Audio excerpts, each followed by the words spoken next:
Ufficio postale al freddo, a Zianigo di Mirano infatti da 2 mesi l'impianto di riscaldamento funziona a singhiozzo e così tra impiegati e i cittadini sono costretti a tenersi il cappotto, una situazione dovuta, secondo la CISL che ha denunciato la situazione, a un impianto non adeguato alle dimensioni dell'ufficio. Questo ufficio postale come Marcon Centro sono da 2 mesi al freddo.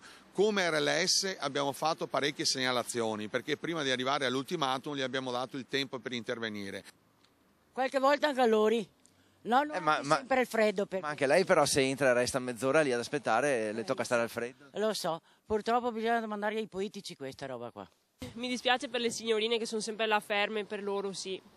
Voi dice, insomma, gli utenti qualche minuto possono resistere? Poi eravamo anche in tanti, quindi ci si scalda. Se non avevo più schede da pagare, è giusto che stare a freddo anche ora, che stiamo a freddo anche noi altri. Tra i cittadini è un misto di rabbia e rassegnazione per una situazione che comporta ovvi disagi. Dopo l'ultimatum del sindacato, però, sembra che la situazione migliorerà. La direzione si è impegnata a far partire i lavori di sistemazione in queste ore, evitando così la chiusura per protesta che era stata minacciata dalla CISL. Io come RLS domani mattina farò il sopralluogo, se le condizioni sono come previsto dalla legge, bene, aspetteremo che nella giornata di domani, come hanno previsto, termineranno i lavori, perché la pazienza, insomma, abbiamo aspettato tanto, possiamo aspettare anche un'ora in più, però se questo non viene a rispettare, con venerdì l'ufficio viene chiuso.